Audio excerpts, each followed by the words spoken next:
Dear student, मैं विद्यासागर और आप देख रहे हैं वीएसके विद्यासागर सिंह का चैनल। तो देखिए, ये वीडियो जो है आप लोग को क्लास 10वीं के हिंदी भाग 2 मतलब वार्णिका के पाठ जो है 3 है। इससे पहले आप लोग को पाठ 1 और पाठ 2 बता दिए हैं, पढ़ा दिए हैं। आप लोग को उस वीडियो का लिंक डिस्क्रिप्शन बॉक्स में मौजूद है, आप लोग देख लीजिएगा। इस वीडियो में आप लोगों को 3 पाठ यानी माँ, जिस पाठ का नाम है माँ, उस पाठ को जानेंगे, इस कहानी को पूरा समझेंगे। लेकिन आप लोग को समझने से पहले हम लेखक के जीवन परिचय जान लेंगे, उसके बाद कहानी समझेंगे।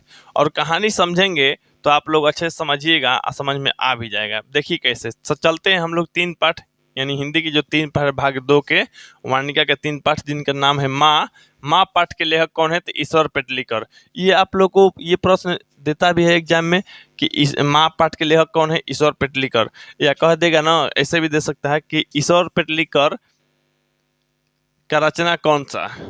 माँ भी हो जाएगा, और भी मतलब इनके द्वारा न लिखा हुआ और दूसरे लेखक के द्वारा लिखा हुआ 3 गो रहेगा ऑप्शन में, तो आप लोग माँ सही कर लीजिएगा। आगे चलते हैं, और भी इनका जो कुछ प्रसिद्ध और फेमस कहानी है और उपन्यास है वो भी हम लोग जान जाएंगे। यहाँ पे आगे बढ़ते हैं आप लोगों को।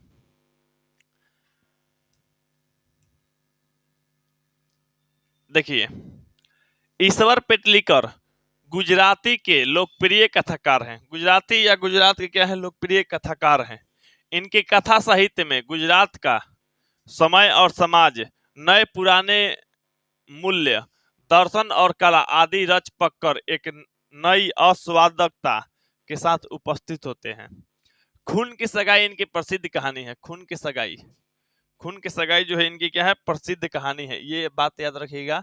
कह देगा ईश्वर पेटलीकर की कौन सी कहानी, कौन सी प्रसिद्ध कहानी है? खून की सगाई। या ऐसे भी प्रश्न देता है एग्जाम में कि खून की सगाई किनकी रचना है? तो ईश्वर पेटलीकर के। ठीक है, आगे बढ़ते हैं। काला पानी इनका लोकप्रिय उपन्यास है। काला पानी ये उपन्यास है। तो ये प्रश्न भी आप लोग को दे देगा, काला पानी किसका उपन्यास है? तो ईश्वर पेटलीकर के।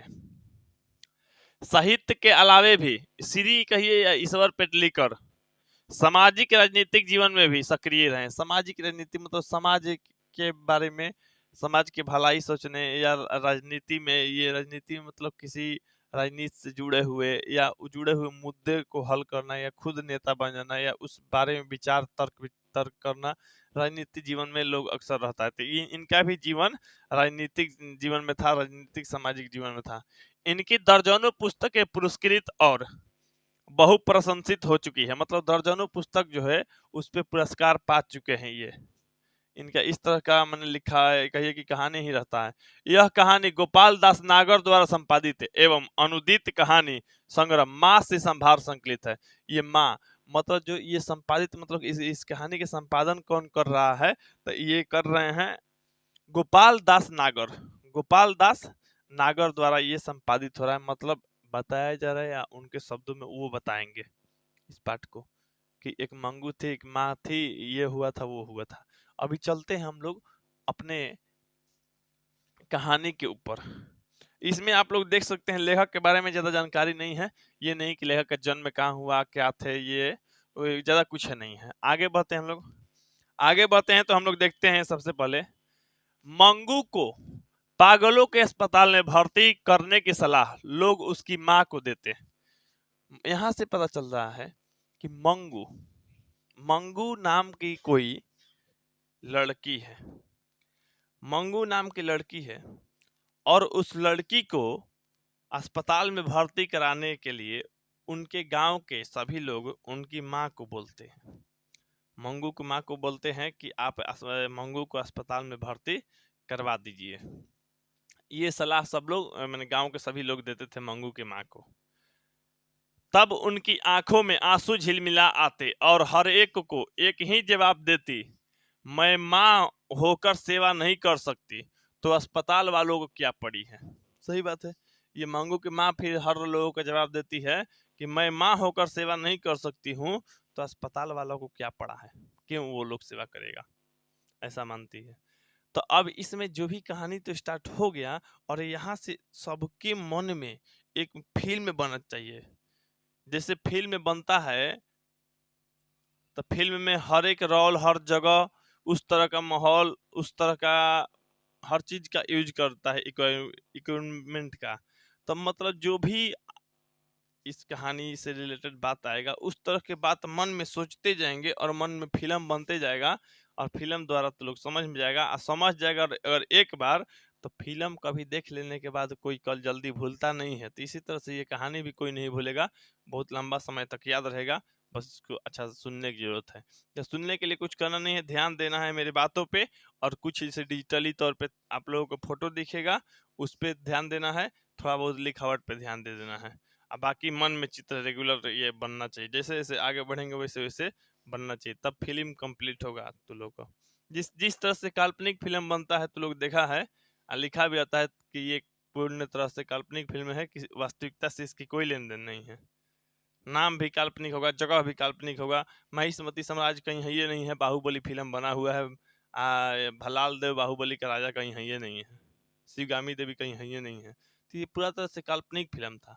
उसी तरह से काल्पनिक फिल्म हम लोग बना देंगे अपने मन में। जैसे अगर हम लोग कहें कि स्वर्ग को बनाना है, तो स्वर्ग को बनाना तो काफी आसान है, मन में काल्पनिक कल्पना कर सकते हैं स्वर्ग कैसा होता है। स्वर्ग कोई नहीं देखा है, लेकिन फिर भी कहा जाएगा तो कहा जाएगा यमराज बैठे होंगे, इधर अप्सरा जो होंगी नृत्य कर रही होंगी, इधर उधर के बातें हो रही होगी, मंच सजा होगा, चारों तरफ एकदम धुआं धुआं, एकदम कहीं गंदगी नहीं, एकदम माहौल राजा महाराजा जैसा शान शौकतला होगा। इस तरह का स्वर्ग होगा, लोग आनंदमय सुखमय होगा।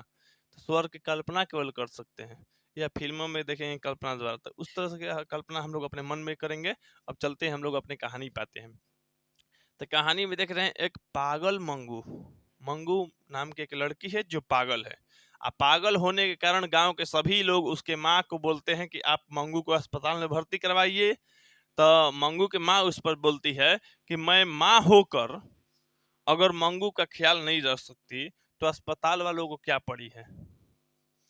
अपंग जानवरों की गौशालाओं में भर्ती कर आने जैसा ही यह कहा जाएगा। उनकी माँ कहती है कि अपंग जानवर, जैसे जो जिस जानवर का जैसे पैर कट गया, एक्सीडेंट होने से कोई चीज कोई अंग प्रभावित हो गया, तो उस तरह के जानवर के लिए अस्पताल खोला गया है, अपंग गौशाला कहलाता है। तो उसमें उसकी भर्ती करके ठीक किया जाता था। उसी की जैसा ये माँ, माँ कहने का मतलब ये मंगू के माँ, मंगू के माँ बोलती थी अपंग जानवर जैसा, या गौशाला के उपमा देती थी। ये प्रश्न एग्जाम में कई बार आया हुआ है कि मंगू के माँ, या केवल माँ भी दे देगा, तो या मंगू के माँ अस्पताल को किसकी उपमा देती थी, तो गौशाला को। ये प्रश्न तू लोग गाइड उइड पढ़ेगा तो ये दिया है, ये वीवीआई प्रश्न भी है, याद रखना तू लोग। माँ की यह ग्रंथि प्रकट हो जाने के बाद कोई उनसे ऐसी बात भी नहीं करता। यहाँ पे साफ तौर पे दिख रहा है कि उनकी आंखों में आंसू झिलमिला आते और हर एक को एक ही जवाब देती, मैं माँ होकर सेवा नहीं कर सकती तो अस्पताल वालों को क्या पड़ा है। और इसी को देखते हुए, क्योंकि आंसू झिलमिला आते थे, आंसू झिलमिला आते थे, तो ये ग्रंथि जिस तरह का प्रकट होता था, तो अब कोई बात इनसे बोलता नहीं था कि आप अस्पताल में भर्ती करवाइए। क्या है कि सब लोग बोल बोल के क्या कर देता था, अगर बोलने के बाद ये ग्रंथि प्रकट करना का मतलब यहाँ आंसू झिलमिला लेना, मतलब रोने जैसा ये करने लगती थी। तो इसलिए सब लोग मैंने क्या करे, ऐसी बातें करता भी नहीं था। जन्म की पागल और गूंगी पुत्री को वे जिस तरह पालती पोसती, सेवा करती है, लाड प्यार करती है, यह प्रत्यक्ष देख लोग उनकी प्रशंसा भी करते कि इस तरह की पागल पुत्री को तो माँ ही पाल सकती है। लोग क्या करता है, प्रशंसा, प्रशंसा माने उसकी बड़ाई करता है। मंगू की माँ की बड़ाई करता है कि बचपन से पागल, याद रखना ये भी प्रश्न देता है, मंगू कब से पागल थी, मैं किस उम्र में पागल थी, बचपन से या जन्म से। जन्म से ही पागल थी मंगू, और गूंगी पुत्री भी थी। मंगू कैसी लड़की थी, पागल और गूंगी, पागल और बहरी, पागल और जो भी कुछ दे दे मान लो लंगड़ी लूल्ही जो भी तो पागल थी, और क्या थी, गूंगी भी थी, मतलब बोल भी नहीं सकती थी। पागल तो थी ही, बोल भी नहीं सकती थी। तो पागल और गूंगी पुत्री, याद रखना ना, को जिस तरह वो पालती पोसती थी, गांव के लोग इसलिए बड़ाई करते थे, इतना लाड प्यार करती है, इतना कोई नहीं कर सकता, एक माँ ही कर सकते, माँ के अलावे कोई नहीं कर सकता है। कहा जाता है ना, पवन सिंह भी कहा है कि माँ की ममता और मर्द की क्षमता पे कभी शक नहीं करना चाहिए, है कि नहीं। तो माँ की ममता ही एक ऐसा है। कहा जाता है कि इंटरव्यू में भी प्रश्न किया गया था कि कौन ऐसा व्यक्ति है जो 24 घंटा नौकरी करेगा, 1 रुपया भी नहीं दिया जाएगा उसको, 1 दिन भी छुट्टी नहीं दिया जाएगा, ठीक है, और उसको कई तरह का काम एक साथ निपटाना होगा, उसको 1 रुपया भी नहीं मिलेगा, किसी दिन छुट्टी नहीं मिलेगा, बीमार रहने पे भी काम करना पड़ेगा। तो ये ऐसा नौकरी सिर्फ माँ कर सकती है। कौन कर सकता है? और कोई दूसरा व्यक्ति नहीं कर सकता। 1 लाख 2 लाख रुपया देने पे भी नहीं कहेगा, कि बीमार रहने के बाद भी नौकरी करना है, माँ करेगी, वो भी बिना पैसा के, फ्री में, है कि नहीं। तो वही माँ के बारे में कहा गया है। अब माँ के बारे में है तो सब लोग तो लोग सुनेगा ही, अच्छा भी लगेगा। तो यहाँ पे मंगू के माँ को लोग बोलता था अस्पताल में भर्ती करवाइए, तो ये झूठ झूठ के कुछ बात बोल के रोने लगती थी, तो इसलिए सब लोग छोड़ दिया। लेकिन इनका लाड प्यार देख के सब लोग इनका प्रशंसा करता था, मतलब बड़ाई करता था कि जिस तरह से, इस तरह पागल पुत्री को तो एक माँ ही पाल सकती है, दूसरे के घर तो वे कब की भूखी प्यासी कब ही मर गई होती। मतलब अगर ये मंगू दूसरे के घर रहती तो कब के ही मर जाती। ये माँ के जी में है तो ये अच्छा खासा है, और जीवित भी होती तो ऐसा हिष्ट पुष्ट शरीर नहीं होता। सही बात है। गांव के ऐसा लोग बोलते हैं कि अगर जीवित भी होती तो ऐसा हिष्ट पुष्ट शरीर नहीं होता। अभी देखते हैं जैसे मंगू के माँ, अब यहाँ पे हम बोले हैं तो लोगों को डिजिटली तरह पे कुछ फोटो दिखाते चलेंगे ताकि तो लोगों के दिमाग में भी चित्र फोटो बनते रहेगा। मंगू के माँ जो कि विधवा के रूप में दिख रही है, ये दिख रही है मंगू, ठीक है, जो कि पागल है, 14 वर्ष के आसपास की लड़की है, ठीक है, और गूंगी भी है, ठीक है। ये सब है जो है उसके ही गांव की अन्य लड़कियां हैं, ठीक है, उसी के उम्र के। अभी बात बताएंगे तो लोगों को तो सारा चीज पता चल जाएगा, कौन क्या थी, किस लड़की के बारे में बात हो रहा था, सारा चीज समझ में आएगा। आगे बढ़ते हैं। मंगू के अलावा उनकी मां को 3 संतानें थी। ये प्रश्न एग्जाम में कई बार दिया है, कई बार, कि मंगू के अलावे मंगू की मां के कितनी संतानें थी? 3 गो। ऐसे मंगू के 4 गो संतान थी, मंगू के 4 गो संतान थी। हाँ सॉरी, मंगू के माँ के माने 4 संतानें थी, मैंने मंगू 4 माने भाई बहन थे, मैंने टोटल मिला के, यानी मंगू के माँ के 4 संतानें थी, 2 गो लड़का 2 गो लड़की। आगे कहानी में बात होगा, समझ में आ जाएगा। आगे देखते हैं। 2 पुत्र और 2 पुत्री, 2 गो पुत्र और 2 गो पुत्री। दोनों पुत्र पढ़ लिख कर शहर में काम करने में लगे थे।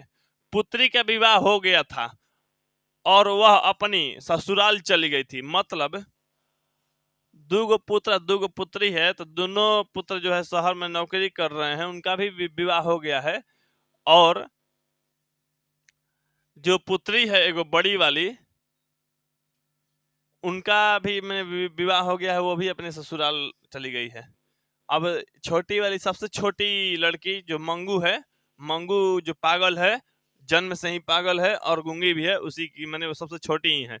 मंगू की माँ अपनी उन तीनों संतानों को भूल गई हो, ये बात नहीं थी, किंतु उसका समग्र मातृत्व मंगू, यहाँ पे मंगू होगा, मंगू पर ही निछावर था।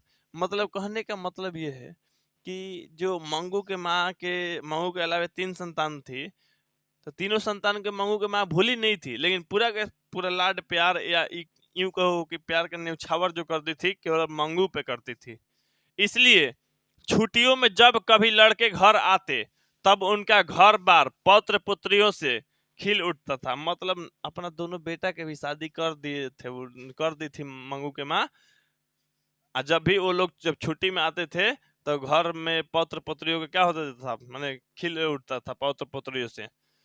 फिर भी दादी माँ के रूप में वह हर्ष में पागल नहीं होती थी, मैं ज्यादा खुश ना होती थी। उतना नाती पोता घर में आ जाता था तभी ये खुश नहीं होती थी। उन बालकों को वह लेती, खिलाती और लाड प्यार करती, लेकिन सबसे ज्यादा जो लाड प्यार करती थी मंगू को।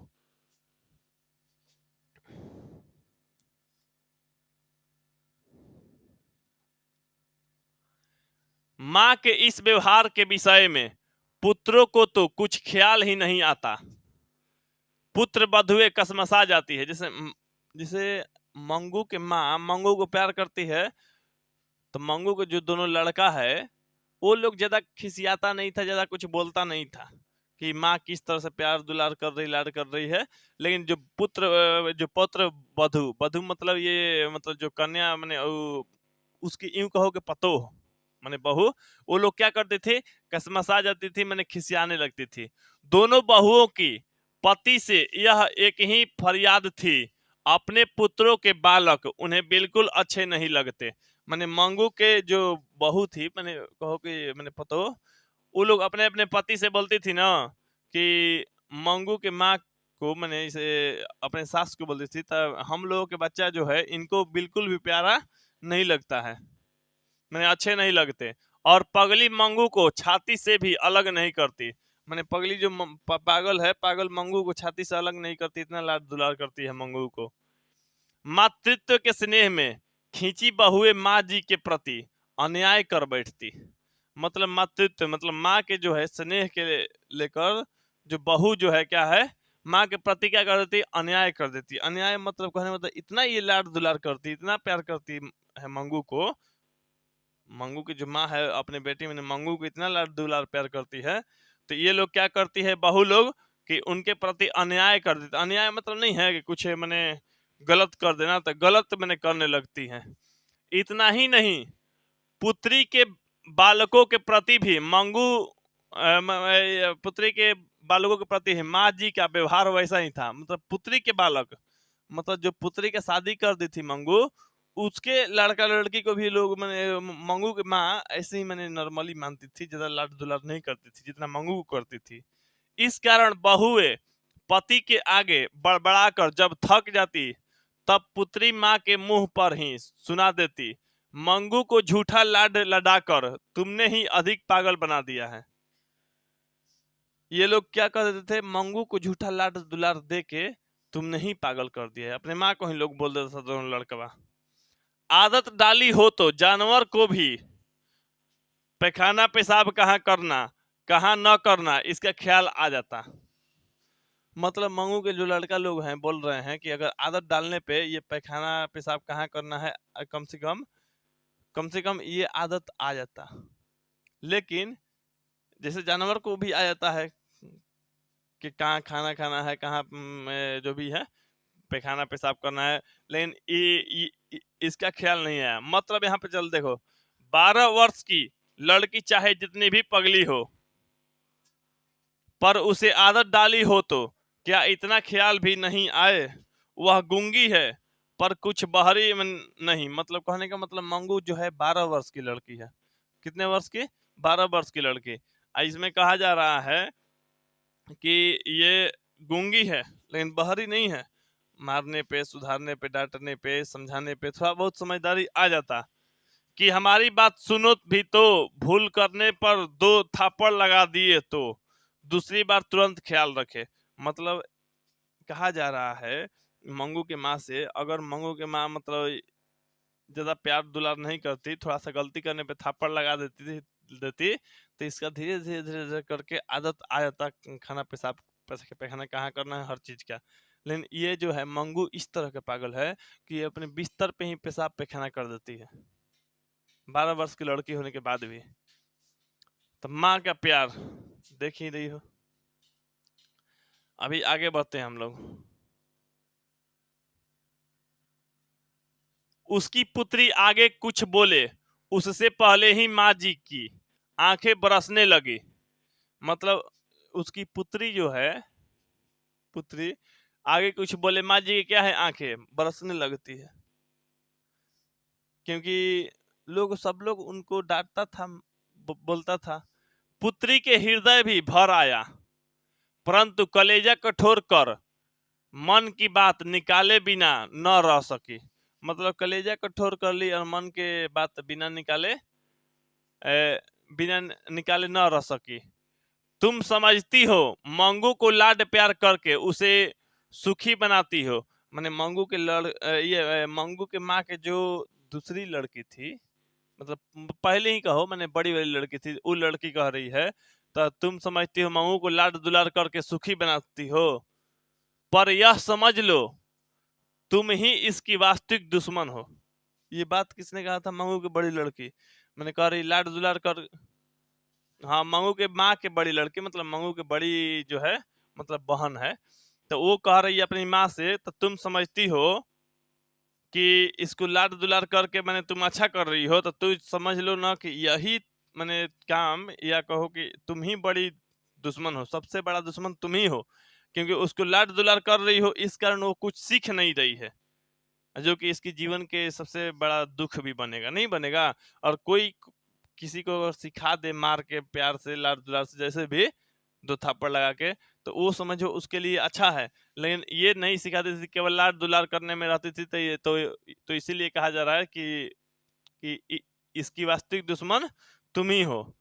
तुम कुछ हमेशा बैठी रहने के लिए रहने की नहीं हो, भाभीियों के पाले पड़ेगी, तब नित्य उसके मल मूत्र धोने का झंझट कोई नहीं करेगा और वह दुखी हो जाएगी।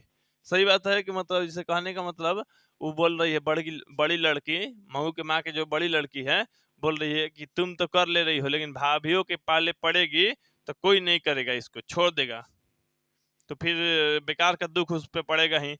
कुछ रुक कर वह धीमे स्वर में बोली, कहावत है यह झूठी नहीं, पराई माँ ही कान छेदती है। पराई माँ ही कान छेदती है, मतलब अपना माँ से कान नहीं छेदा जाएगा अपने बच्चों को। सही बात है, पराई माँ ही कान छेदती है। अस्पताल में रखने से जो पागलपन दूर होने का तो नहीं, पर मल मूत्र और कपड़ों का ध्यान आ जाएगा। मैंने ईसा को समझा रही है तो भी बहुत है। भाइयों के घर में भगवान ने बहुत कुछ दिया है, भाभियां एक बार भी खाने को न दे ऐसी ओछी नहीं है। मतलब ऐसा दिक्कत नहीं है, एक तरह से कहो कि खाने के लिए न दे, हर चीज ये करेगी देगी। लेकिन इसमें क्या है कि जैसे अस्पताल में जाने से क्या होगा, लोग वहाँ मारेगा, डांटेगा, सिखाएगा, समझाएगा, धीरे धीरे सीख जाएगी। लेकिन यहाँ पे कोई मार डांट नहीं रहा है, कोई समझा नहीं रहा है, कोई कुछ नहीं करवा रहा है, तो एक तरह से लाड दुलार करने के चक्कर में क्या है, ये पूरी तरह से मैंने एक तरह से कहो ना कि अपना आदत नहीं सीख पा रही है। एक तरह से उसको कहो कि गलत आदत का आदत लगते जा रहा है, और इस आदत के कारण ही एक तरह से उसकी माँ ही उसकी वास्तविक दुश्मन बनी हुई है, जो कि कुछ उसको सीखने नहीं दे रही मंगू को।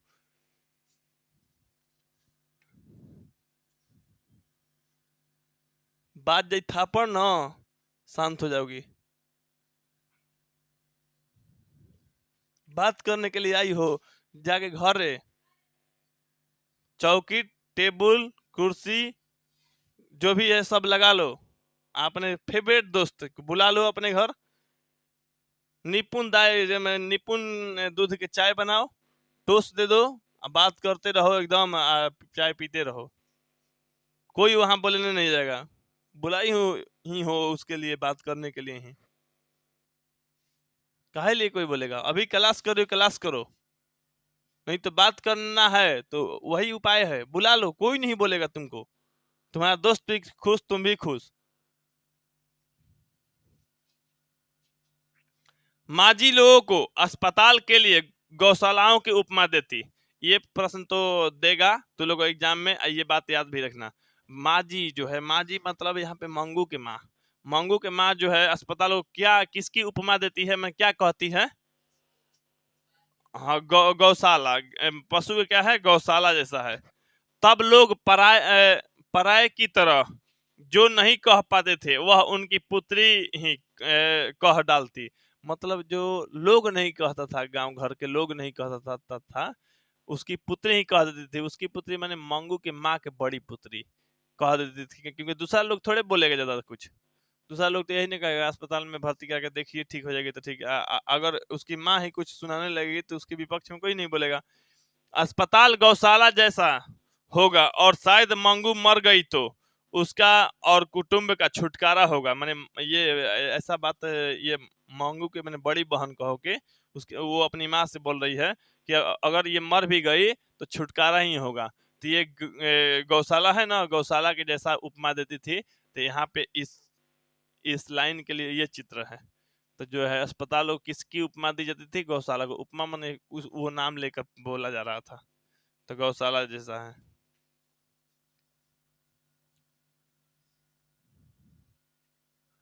मंगू के मौत को तो माँ जी भी छुटकारा मानती थी, मतलब माँ जी भी सोचती थी मंगू का अगर मौत हो जाएगा तब तो ठीक है, छुटकारा ही है, क्योंकि ये पागल थी और गूंगी भी थी। मंगू के माँ को बहुत तकलीफ उठाना पड़ता था। रात में कभी भी अगर पेशाब कर दे, पैखाना कर दे, बिस्तर पे ही कर देती थी, तो रात को माँ मंगू के माँ को जगाना पड़ता था, देख रेख करना पड़ता था। ये बात कहानी में भी बताया जाएगा। बहुत दिक्कत में मैंने इसको पोसना पालना पड़ता था। तो ये एक तरह से मर जाएंगी तो भी क्या है, छुटकारा मिल जाएगा। तो ऐसा बात जो है मंगू के माँ भी सोचती है। लेकिन यदि वह प्राकृतिक रूप में आए तो ठीक है ना, तो परंतु मान लो लापरवाही दिखाकर उसे जानबूझ के मौत के मुंह में ढकेल देने का विचार उन्हें असहाय लगता था, मैंने अच्छा नहीं लगता था। मान लो कोई जानबूझ के थोड़े मारेगा, कितना भी पागल है, तो प्राकृतिक रूप से मृत्यु हो जाता तो ठीक है, छुटकारा हो गया। लेकिन असहाय लगता था इनको जानबूझ के मैंने मारना, या जानबूझ के ऐसे ही मौत के मुंह में ढकेल दो, मैं छोड़ दो, धीरे धीरे धीरे मर जाएगी। स्वार्थ से सभी सगे, पर निस्वार्थ से सगा हो वही सच्चा सगा। यहाँ पे ये लाइन जो है तुम लोगों को जीवन में हमेशा काम करेगा कि स्वार्थ से सभी सगे, पर निस्वार्थ से सगा हो वही सच्चा सगा होगा। जैसे स्वार्थ, स्वार्थ मतलब स्वार्थ का मतलब ही है मतलब अगर मान लो कोई तुमसे मतलब रखता है, मतलब है उसका, मतलबी आदमी होता है ना, तो अगर मतलब के कारण अपनापन दिखा रहा है तो वो अपना नहीं है, सगा नहीं है, वो मतलबी है। मतलब से तुमको याद किया, मतलब से तुमको काम करवाया, जो भी किया करवाया, तो वो निस्वार्थ माने कोई स्वार्थ नहीं है तुम्हारे लिए। स्वार्थ माने इसे ये करेगा, ये ऐसा होगा, ऐसा होगा, स्वार्थ नहीं है। बिना स्वार्थ खातिर करे तब जाके अपना सच्चा सगा होता है। जैसे पैसा के स्वार्थ में तो मान लो हमारा काम नौकर चाकर भी कर देगा, नहीं कर देगा पैसा के कारण, या पैसा उसका स्वार्थ लग रहा है। स्वार्थ क्या लग रहा है? पैसा। दोस्त जो होता है उसको कुछ स्वार्थ नहीं है, पैसा वैसा नहीं मिलेगा उसको, लेकिन फिर भी अगर वो मेरा काम कर दे, हम उसका काम कर दे, या एक दूसरे के लिए अगर बिना स्वार्थ के हम लोग चले, आगे बढ़े, तब वो समझो कि वो अपना है। तो बिना स्वार्थ के कोई अगर अपना होके तब, नहीं तो स्वार्थ में तो सब भी क्या होते हैं, सगे होते हैं। मतलब रहेगा तो सब लोग अपना अपना है, हाँ हाँ एकदम भाई भाई हैं हम लोग, अपना है एकदम, है कि नहीं। स्वार्थ के लिए तो लोग दूसरा के माँ को भी सेवा कर देता है जहाँ पैसा मिलता है तो, लेकिन बिना स्वार्थ के अगर कोई सेवा करे तब ना वो अपना है। जिससे लोग, जिसे अब बिना स्वार्थ के हम कह रहे हैं ना, बिना स्वार्थ के सेवा करने वाली एक ही रिश्ता है, वो है माँ। पिता का भी है रोल, माँ पिता दोनों बराबर है। माँ और पिता क्या है, दोनों बराबर है। जैसे कभी भी किसी का शादी होता है तो पति पत्नी दोनों बराबर होता है। पत्नी भले ही, अक्सर ज्यादातर देखा होगा हम लोग भारतीय सभ्यता संस्कृति में कि पत्नी जो है पति के पैर पड़ती है, चरणों में गिरती है, लेकिन ये मतलब नहीं हुआ, ये गलत है। शादी का मतलब क्या हो गया, बराबर बराबर का हक हो गया, बराबर बराबर का अधिकार हो गया, उम्र भी बराबर हो गया, रिश्ता भी बराबर हो गया, पद भी बराबर हो गया, हर चीज बराबर हो गया। तब झुकने का कहीं बात नहीं बचता है, ठीक है। तो मतलब वो मित्रता जैसा अब हो गया, मित्र, उसमें ना कोई बड़ा ना छोटा ना कोई, मैंने बस यही है, सबका इज्जत ख्याल सबका करना है, मान मर्यादा सबका रखना है, लेकिन वो बराबर का दर्जा होता है। तो उसी तरह से चल देखो, ये स्वार्थ से सभी सगे हो जाते हैं। स्वार्थ अगर रहेगा मतलब के तो सब सगा है, सब लोग अपना अपना है। निस्वार्थ से अगर कोई सगा हो, मैंने बिना स्वार्थ बिना मतलब के अगर अपनापन दिखाए, चाहे अपना हो, तब वही सच्चा सगा होता है, जो कि सिर्फ माँ में ही दिखता है। पुत्र कमाते धमाते हो, पुत्री ससुराल में ढिंढोले झूलती है, उनसे प्यार भरा संबंध रखने का कोई अर्थ न था। प्यार भरा कोई मतलब पुत्र लोग शहर में नौकरी कर रहा है, सुखी से रह रहा है, पुत्री भी ढिंढोले ढुल रही है ससुराल में, मैंने अच्छा खासा से रह रही है। उन लोग से प्यार करना तो कोई भी कर लेगा, उन लोग से मतलब भी रहेगा, चाहे जो भी सब लोग कर लेगा, लेकिन बिना मतलब के, बिना स्वार्थ के, तो बिना फायदे के ही मेहनत कर रही है मंगू की माँ। मंगू को पोसने पालने में ज्यादा कुछ फायदा नहीं है, लेकिन फिर भी बिना स्वार्थ के और कर रही है, तो वही क्या है, मैंने सच्चा सगा है। मंगू की सच्ची माँ बनी रहे, तभी माँ बेटे का संबंध सार्थक था। इसलिए पुत्री कहे या पुत्र कहे, तो भी मंगू को अस्पताल द्वारा मौत के मुंह में ढकेलने को माँ जी तैयार नहीं थी। मतलब पुत्र कह देता था या पुत्री कहती थी कि अस्पताल में भर्ती करा दो, तब वो मंगू की माँ तैयार नहीं होती थी कि अस्पताल में जानबूझ के इसको ढकेल दिया जाए या मौत के मुंह में ढकेल दिया जाए। क्यों? क्योंकि अस्पताल क्या मानती थी? गौशाला। तो अपनी बेटी को गौशाला थोड़े गौशाला में भेजेगी। आगे देखते हैं। पुत्र माँ के इस भाव को समझ गए थे। पुत्र जो है माँ के भाव को समझ गए थे। माँ के सामने बोलेंगे ना अस्पताल में भर्ती करा दो तो रोने लगेगी या भर्ती भी नहीं करने देगी, तो पुत्र ज्यादा कुछ बोलते थे, इसलिए वे कभी ऐसी बात करते ही नहीं थे। पुत्र लोग कभी नहीं बोलता था अस्पताल में भर्ती, चुपचाप रहता था। क्योंकि 3 गोरे निष्ठात डॉक्टरों ने एकमत होकर निदान प्रकट किया था कि पागलपन मिटाना संभव नहीं। डॉक्टर लोग क्या बोले थे? पागलपन मिटाना संभव नहीं है, मतलब पागल से ठीक नहीं कोई कर सकता है।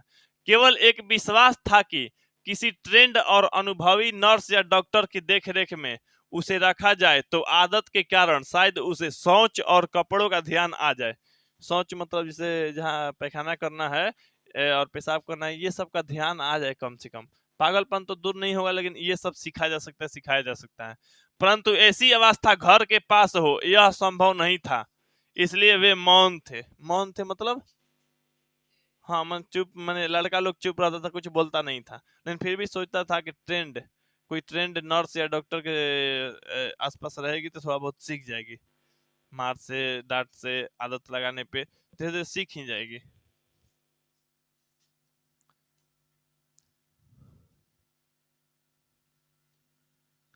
फिर भी माँ जी ने अपनी श्रद्धा के अनुसार उपचार जारी रखे थे। दवा कराने वाले बिना बुलाए घर आ पहुंचते थे। दवा करने वाला बिना बुलाए घर आ जाता था पैसा ठगने के लिए। शिलाजीत बेचने वाला या हींग बेचने वाला मंगू को पागल जानकर वे दवा जानते हैं, इसका दवा करते हैं। माँ जी मानती थी कि 1000 उपचार करे तब एक तो लग ही जाता है। ऐसा माँ जी मानती थी, तो अगर 1000 उपचार करेंगे, 1000 दवाइयाँ कराएंगे, कोनो ना कोनो एगो तो लग जाएगा, एगो से ठीक होगा। तो बहुत सारा शिलाजीत बेचने वाला, दवाई बेचने वाला, हींग बेचने वाला आ के माऊ को माँ के बुड़बक बना के ठग लेता था। इसलिए दूसरे की दृष्टि में पागलपन जैसी बात भी वह गंभीरता से सुनती। मतलब पागलपन वाला बात, जैसे कोई पागल वाला बात बतियाता था ना, बात करता था, तो मंगू की माँ वहां जाके ध्यान से सुनती थी, गंभीरता से सुनती थी और श्रद्धा से उस पर अमल करती थी। किसी ज्योतिषी ने कहा था कि आने वाला अगहन का महीना इसके लिए श्रेष्ठ है। इसके लिए श्रेष्ठ है मतलब जो मंगू के लिए क्या है, श्रेष्ठ है मतलब मंगू जो है पागल से थोड़ी बहुत ठीक हो जाएगी। तो ये किसी ज्योतिषी ने कहा था। कौन कहा था? किसी ज्योतिषी। ज्योतिषी क्या कहा था कि आने वाला जो अगहन का महीना है वो सर्वश्रेष्ठ है, वो मैंने अगहन के महीने में ठीक हो जाएगी, इसलिए संभव है कि वह ठीक हो जाए। तभी से अगहन का महीना का माँ जी के लिए आराधना देव बन गया। आराधना देव मतलब इंतजार, मैंने उनको लग गया, तो इंतजार मैंने अब करने लगी अगहन के महीना के, क्या कि ज्योतिषी कहा था हाथ देख के कि अगहन के महीना में ठीक हो जाएगी, तो माँ जी भी सोचने लगी तो चलो अगहन के महीने में ठीक हो जाएगी तो अच्छा है, तो इंतजार करने लगी। अगहन का महीना उनके लिए क्या हो गया? आराधना देव हो गया।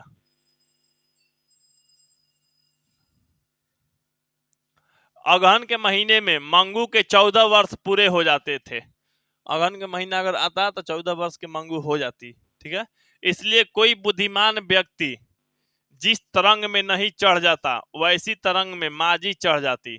14वां पूरा होते होते वे मंगू की बड़ी बहन की विवाह कर दिया था। मंगू के जो बड़ी बहन है, मंगू के बड़ी बहन के विवाह कर दिए थे। कब? 14 वर्ष के उम्र में। मंगू पागल न होती तो आज इसका भी विवाह भी तय हो गया होता। यदि अगहन के महीने में इसका पागलपन मिट जाए तो मरी का रूप तो ऐसा है कि मुरतिया, मुरतिया मैंने कहो ची बर, बर मैंने दुल्हा है ना, मुरतिया भी उसे देखने के साथ ही हाँ कर दे। मतलब ये सोचने लगी ना कि मंगू के आने वाला जो महीना है अगहन का महीना, अगर मंगू ठीक हो जाएगी तो इसका भी हम शादी कर देंगे। मैं 14 वर्ष की उम्र में मैंने इसे मंगू के बड़ी बहन की शादी हो गया था, तो अपना मंगू के शादी करने के बारे में भी सोचने लगी, ऐसा ऐसा सोचने लगी कि मंगू ठीक हो जाएगी तो हम शादी कर देंगे। और रूप तो ऐसा है, मंगू देखने में इतनी सुंदर है, अच्छा है, तो मुरतिया भी क्या कर दे, देखते ही हाँ कर देगा। ठीक ना, मुरतिया मतलब बर, यही है बर ना।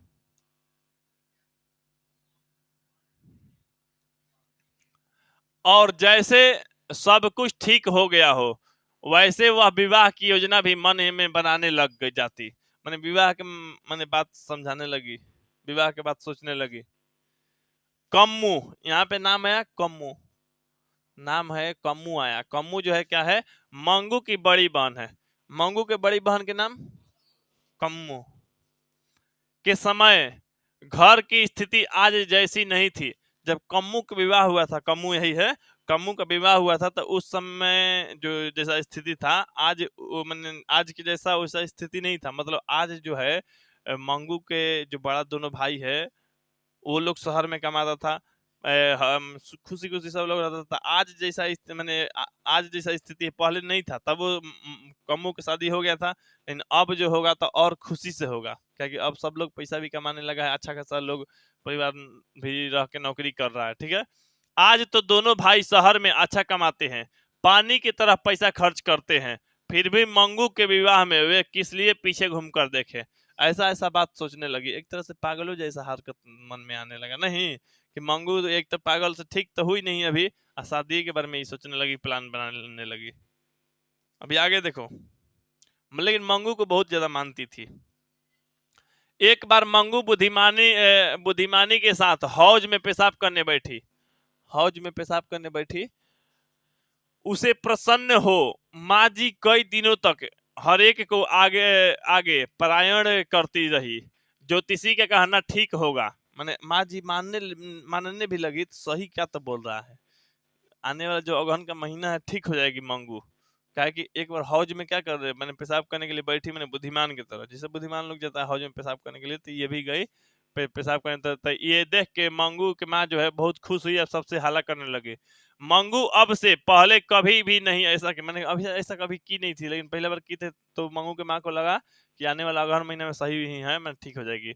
और यह पगली बार बार अपने आप को हौज में पेशाब करने बैठ, पहली बार पेशाब करने के लिए हौज में बैठी।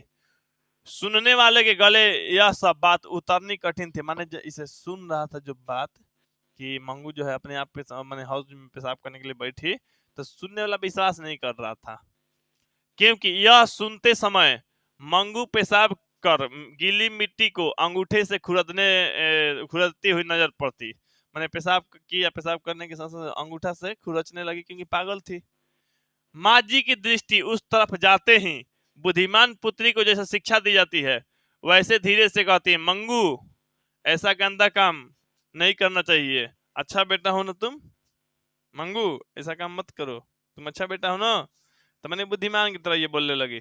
मंगू को धुन आ जाती और वह खड़ी हो जाती, तो उनके लिए नई बात मिल जाती। अगर मंगू सुन के ये बात खड़ी हो जाती, छोड़ देती ऐसे ठीक से, तब तो समझो उनके लिए नई बात हो जाती।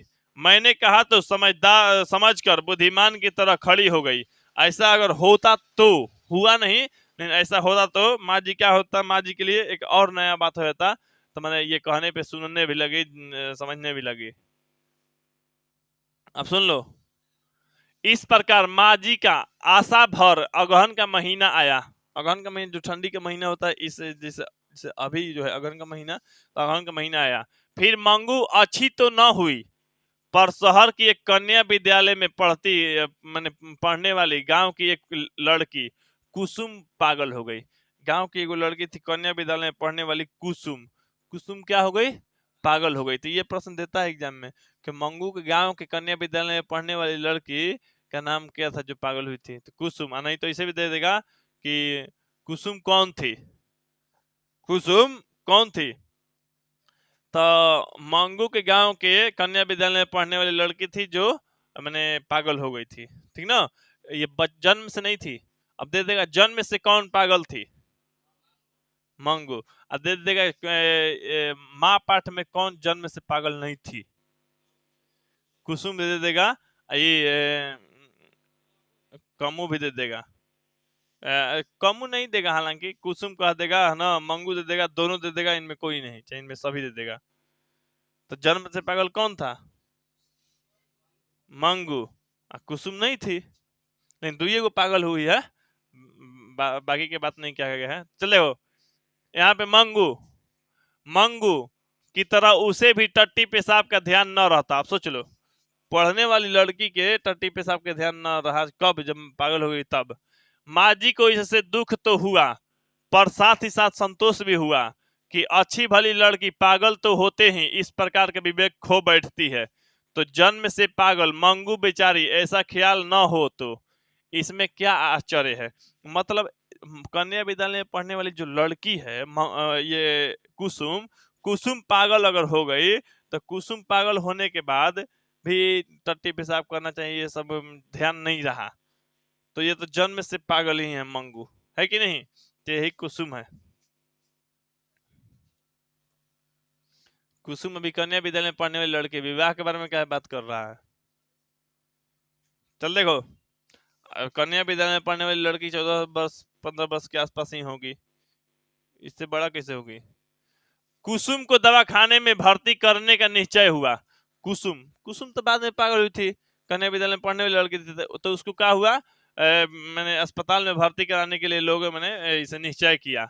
यह समाचार जानकर माँ जी को लगा कि उसकी माँ जीवित होती तो उसे अस्पताल में भर्ती न करने देती।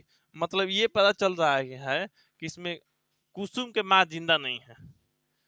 तो कुसुम के माँ जिंदा नहीं है, उसके घर के लोग या उसके भाई या जो भी है अस्पताल में भर्ती कराने के लिए निश्चय किया, तब मंगू की माँ सोच रही है कि अगर कुसुम के माँ जिंदा होती ना तो उसे अस्पताल में भर्ती नहीं करने देती, मेरे जैसा ही लाड दुलार करती उसको। माँ बिना सब सुना कहा जाता है, सही बात है, कहा जाता है ना कि माँ बिना सब सुना, वह झूठ थोड़े ही ना है। इसके साथ ही उसकी भी आंखें बंद हो जाने पर मंगू को भी उसके भाई दवाखाने में भर्ती कर आते हो वैसा दृश्य उन्हें कंपा गया। मैंने उसको लगा कि जैसे ये लड़की के अस्पताल में लोग जमा करने भर्ती कराने जा रहे हैं, वैसे ही मंगू को, मेरी मंगू को ले जा रहे हैं कहाँ? अस्पताल में भर्ती कराने। तो ऐसा दृश्य मन में सोची, सोची तो ये दृश्य देख क्या हो गया? मैंने इनका शरीर कंपा गया, मैंने सोच के सिहर गया शरीर। पहले महीने के अंत तक कुसुम को अच्छा फायदा हुआ वैसा समाचार मिला। इसे पहला महीने में क्या हुआ? कुसुम को अच्छा सब फायदा हुआ। कुसुम कौन थी? कन्या विद्यालय में पढ़ने वाली लड़की जो कुछ वर्ष बाद मैंने पागल हुई थी। उसे बांध कर रखा जाता था, तब वह स्वतंत्र मैंने अब वह स्वतंत्र क्या होती है? घूमती है। मैंने कहा गया था तो शुरुआत में जो पागल थी तो शुरू में बांध के रखा जाता था, लेकिन अब क्या है? खुला छोड़ दिया गया है लगभग, मतलब पहले से ठीक है। और उपद्रव नहीं करती, टट्टी पेशाब का ठीक ठीक ध्यान आ गया है। पागलपन रहा है तो वह मात्र सारा दिन गाया करती, मैंने गाना वाना गाते रहती है, यही पागलपन है। जैसे ये चंद्रमुखी के पहाड़ में गए थे ना, मेरी ढोल ना गाती है ना, लका लका लका आजा आवा, तो उसी तरह का चंद्रमुखी वाला भी पागल जैसा करती है। जब उसके भूत पकड़ता है तो उसी जैसा ये भी पागल जैसा कुछ कुछ गाया करती है, गाना वाना। चल देखो, गाना गाती है तो यहाँ से ये जो है क्या रजनीकांत सुनता है गाना, मेरे ढोल ना। चल देखो रे, इतना ही, यह भी दूसरे महीने में मिट जाएगा ऐसा डॉक्टर ने कहा। मतलब देखो ये पागलपन थोड़ा बहुत मिट ही गया था कुसुम का, बस थोड़ा बहुत पागलपन था, तक गाना वाना गाती थी, यही सब करती थी। ये भी कुछ मैंने दूसरे महीने में मिट जाएगा ऐसा लोग, मैंने डॉक्टर लोग कहा था, ऐसा न्यूज घर वाले को और मंगू के माँ को मिला था ऐसा न्यूज। दूसरे महीने में कुसुम का पागलपन मिट गया। मैं दूसरा महीना में कुसुम जो है ठीक हो गई, पागलपन मिट गई। फिर भी एकाध महीना रहे तो अच्छा है। ऐसी डॉक्टरों की सलाह से उसे तीसरे महीने भी रखा गया। वह घर आई तब सारा गांव उसे देखने उमड़ पड़ा था। सबसे आगे माँ जी थी। सबसे आगे माँ जी मैंने कौन, दहिया वाली माँ जी ना रहे? हाँ, ये माँ जी जो मन थी, मंगू के माँ थी, तो सबसे आगे देखने के लिए गई तो ठीक हो गई, पागल होकर गई थी, ठीक हो गई 2 या 3 महीना में। क्योंकि इसकी पुत्री भी तो पागल थी, तो इसलिए ये सबसे मैंने आगे ही थी कहोगे देखने में। अब यहाँ पे तुम लोग को जैसे एक तरह से अपने दोस्त से प्रश्न कर सकता है, इसे देता नहीं है एग्जाम में, लेकिन तुम लोग अपने से कर सकता है कि कुसुम कितने महीने अस्पताल में थी? 3 महीना। ये बात तो तुम लोग तो सुन रहा है ना, इसीलिए कह रहे हैं तुम लोग को फिल्म बनते जा रहा है, मन में उस तरह का दृश्य आते जा रहा है। तुम लोग कम से कम समझा करो, एक चीज को ध्यान में रखो, ताकि कोई भी कहीं से पूछे तड़ाक नहीं बता दो, चाहे वो एग्जाम में आता है चाहे नहीं। तुम लोग ऐसा अपना मानसिकता रखो, पूरा का पूरा कहानी एकदम मन में, कोई कहीं से भी पूछे, कौन पूछे, बता दो। अभी देखो यहाँ पे, जैसे मान लो कोई लड़का लड़की है, तो कुछ लोग कहेगा ना कि जब कुसुम अस्पताल से ठीक होकर घर आई थी, तो गांव के लोग, सभी लोग कुसुम को देखने के लिए गए, तो सबसे उन सभी में सबसे आगे कौन था? माँ जी थी, ठीक ना। कुसुम को ठीक ठीक सुधरी हुई देख माँ जी को हर व्यक्ति सलाह देने लगा, माँ जी आप मंगू को एक बार अस्पताल में भर्ती करके तो देखें। मैंने ऐसे लोग कुसुम ठीक हो गई थी, तो कुसुम ठीक हो गई ना, तो कुसुम के देख के माँ जी को सब लोग सलाह देने लगा। माँ जी को सलाह देता था कि माँ जी आप भी मंगू को अस्पताल में भर्ती करके देखिए, हो सकता है मंगू ठीक हो जाए, जरूर वह अच्छी हो जाएगी। ऐसा गांव के सभी लोग बोलने लगा, तो आप भी भर्ती करके देखिए, जरूर वो ठीक हो जाएगी। माँ जी ने जिंदगी में पहली बार अस्पताल का विरोध नहीं किया। अब सोच लो, माँ जी जो थी जिंदगी में पहला बार जो था कि अस्पताल की इस बार विरोध नहीं की, विरोध नहीं थी विरोध नहीं की। क्यों? क्योंकि अस्पताल में ही जाके कुसुम ठीक होके आई थी। लोग इनको अब समझा रहा है, तो अब विरोध नहीं कर रही है, क्योंकि इनको भी लग गया है, तो शायद मंगू भी जाने के बाद क्या ठीक हो जाए। चुपचाप वह लोगों की सलाह सुनती रही। दूसरे दिन उन्होंने कुसुम को अपने घर बुलवाया, उसे पास बैठाकर अस्पताल के हालचाल पूछना शुरू किया। माँ दया भाव रखकर सेवा न कर सके तो डॉक्टर नर्स कर ही नहीं सकते। सही बात है, ऐसा लोग मानता है। ऐसी उनके मन में जो गांठ पड़ गई थी, वह कुसुम की बातचीत से खुल गई। मैंने कुसुम ऐसा ऐसा बात बताई होगी, अस्पताल वाला बात, कि कुसुम के बात से क्या है, माँ जी के जो मन में गांठ बना हुआ था, तो माँ सेवा कर, मैं माँ होकर सेवा कर रही हूँ या कर रही हूँ, करती हूँ या नहीं करूंगी, तो अस्पताल वालों को क्या पड़ा है। ऐसा बात माँ जी के मन में गांठ बन गया था, तो ये गांठ क्या होगा, खुल गया कुसुम के बात से। नर्स या डॉक्टर को कोई कोई पागल चाटा मार दे तो भी वे लोग उस पर नहीं खींचते, मैं खिसियाते, गुस्सा नहीं करते, उसे मारते नहीं है। यह जानकर उसे अस्पताल पर श्रद्धा भी हुई, मैंने विश्वास हुआ, नई आशा पैदा हुई। मंगू के भाग्य में दवाखाने जाने से पागलपन मिटने के लिखा होगा, तो वह किसे पता। मैंने ऐसा लोग मन चाहे मंगू के माँ सोचने लगे कि क्या पता मंगू को अस्पताल जाने के बाद ही, मंगू के अस्पताल जाने के बाद ही पागलपन मिटने के लिए लिखा होगा, तो क्या पता, तो इसलिए भर्ती करके देखा जाए। इतने उपचार कर देखे तब एक और सही, माने और भी एक सही अस्पताल वाला व्यवस्था किया जाए। नहीं मिटेगा तो क्या वापस नहीं ला जा सकती है, मैंने इसे नहीं मिटेगा तो वापस ला लेंगे मंगू को। मैंने ऐसा मन में सोची, हिम्मत धीरे धीरे कैसे ही बांधी। चलो अब यहाँ पे आगे बढ़ते हैं। अंत में मंगू को दवाखाने में भर्ती करने का माँ जी ने निर्णय किया, इसलिए बड़े पुत्र को घर आने को उन्होंने पत्र भी लिखवाया। मैंने कुसुम ठीक हो गई थी, मंगू को भी अब अस्पताल में भर्ती कराने का माँ भी निश्चय कर चुकी थी, इसलिए पत्र लिखवाया बड़े पुत्र के। तो बड़ा पुत्र आए और अपनी बहन के, मैंने मंगू को अस्पताल में भर्ती कराया, क्योंकि उसका बड़ा पुत्र शहर में रहता था, तो पत्र लिखवाया। फिर भी यह निर्णय किया, तब से उसकी नींद भी उड़ गई थी। माँ को नींद उड़ गया था, मैंने निश्चय करके चाहे पत्र भेजवा के, तो मैंने पत्र भेजवा दिया, बेचारी मंगू जो है अस्पताल में भर्ती हो जाएगी। इस बात को सोच सोच के नींद नहीं आ रहा था। जैसे वह हार कर यह काम कर रही थी, ये जो हार के काम, कोई जैसे हारने के बाद कोई काम करता है ना, तो उसको नींद नहीं आता, अच्छा नहीं लगता कोई काम करने में। ऐसा उसके मस्तिष्क पर एक प्रकार का भार सा मालूम पड़ने लगा था। दवाखाने पर श्रद्धा उत्पन्न हुई, वह एक निमित्त था। बाकी धीरे धीरे दूसरा छिपा कारण भी उसे दिखता था, दूसरा कारण भी मैं दिखता था छिपा हुआ। आगे देखते थे, आगे देख रहे हैं यहाँ पे। मंगू बड़ी होती जाती थी, उसकी वृद्धावस्था बढ़ती जा रही थी, मैंने इसे उम्र जो है बढ़ती जा रही थी। बहुएं चाकरी नहीं करेंगी, यह मालूम हो गया था। मतलब मंगू बड़ी होती जा रही थी और उसकी माँ जो है वृद्ध ने बूढ़ी होती जा रही थी। तो ये तो फिक्स हो गया था। मतलब मंगू के जो मैंने भाभी लोग है, मतलब मंगू के माँ के जो बहू लोग हैं, वो लोग चाकरी मैंने ऐसे काम धंधा ज्यादा करेगी नहीं, क्योंकि दोनों में से एक बहू ने भी अभी तक साथ रहने का आमंत्रण उन्हें नहीं दिया था। मैंने अभी तक दोनों बहू में से कोई लोग कहा नहीं था कि माँ जी या माँ जो है मेरे तरफ रहेगी, मंगू जो है मेरे तरफ रहेगी, ऐसा बात कुछ कही नहीं थी। आज के लड़के भी पत्नियों के दबे दबे ही घर दिखते हैं, इसलिए अपने पुत्रों से भी आशा उन्हें अधिक न दिखती थी। मैंने अपने पुत्र से ज्यादा आशा नहीं दिखता था, तो लोग मेरे या मंगू को सही सलामत रखेगा, काम काज करेगा। इस स्थिति में मंगू का भगवान साथी हो, इस स्थिति में मंगू कौन साथी हो? भगवान ही साथी हो। और उसका पागलपन मिट जाए या न मिटे तो भी यदि उसे अस्पताल में भर्ती कर जाए और उन्हें मरने के समय एक प्रकार की शांति रहे। मैंने ऐसा भी लग रहा था, तो चलो जान दो, अगर अस्पताल में भर्ती करा रहे हैं, पागलपन लिखा होगा ठीक होने का तो ठीक हो जाएगा, नहीं भी लिखा होगा तो मंगू अस्पताल में मरी जाएगी तो ठीक हो जाएगा, ऐसे भी इसको कोई करेगा नहीं, ऐसा लोग मन में मैंने ये सोच रही है मंगू की माँ। कि उसकी चाकरी करने वाला दुनिया में पराया ही कोई है तो सही।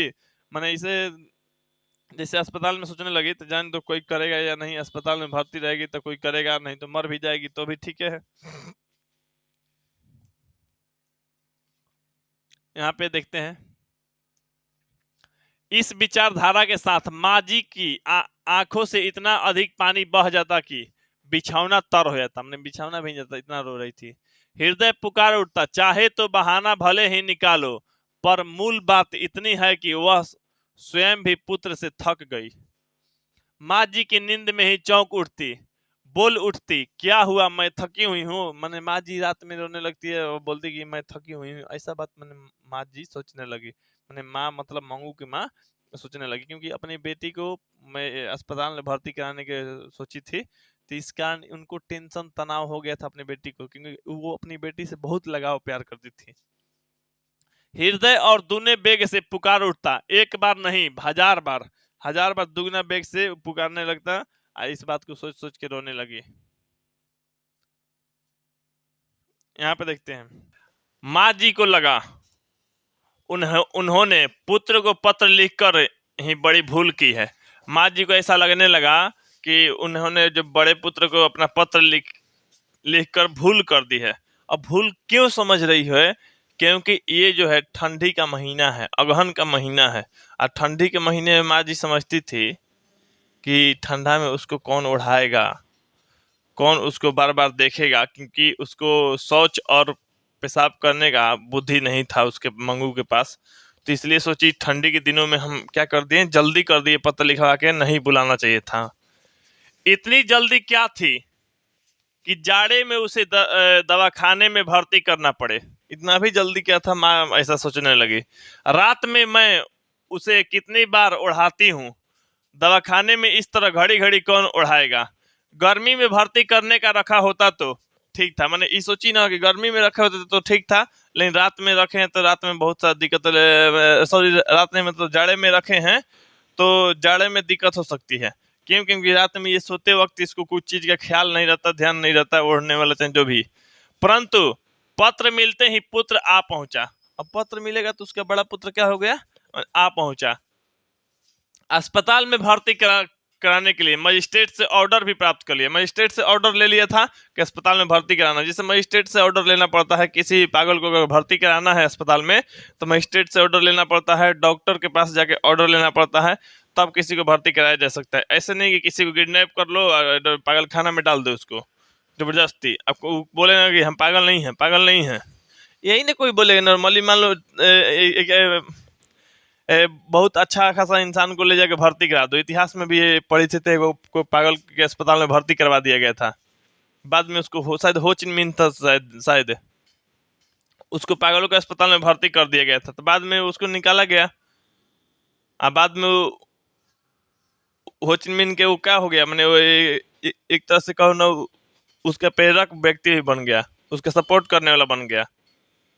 तो इसी तरह से मान लो किसी आम इंसान को, मतलब नॉर्मल ही है, कोई दिक्कत नहीं, मेंटेलिटी हर चीज़ ठीक है, तो उसको भर्ती कर दो पागल वाला अस्पताल में, तो क्या कहेगा, हम पागल नहीं, हम ठीक हैं, ये सब ना बात बोलेगा।